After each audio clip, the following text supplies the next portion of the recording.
Diqqat! Samarqand shahriga kirish yo'llari vaqtincha yopiladi. Samarqandda o'tkaziladigan Markaziy Osiyo Yevropa Ittifoqi birinchi sammiti munosabati bilan shaharga kirish yo'llari vaqtinchalik yopiladi. Bu haqda Samarqand viloyati Ichki ishlar vazirligi Yo'l harakati xavfsizligi boshqarmasi xabar berdi.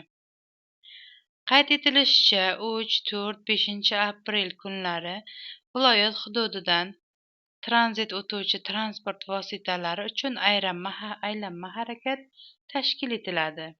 Haydovchilar uchun maxsus flayerlar ishlab chiqilgan bo'lib, uni QR kod orqali, mobil ilova orqali ham ko'rish mumkin.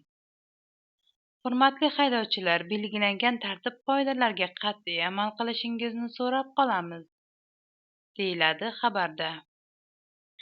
Shuningdek, boshqarma mazkur kunlarda Samarqand shahriga tashrif buyurishni rejalashtirayotganlarga imkon qadar boshqa kunlarga qoldirilishi so'raladi.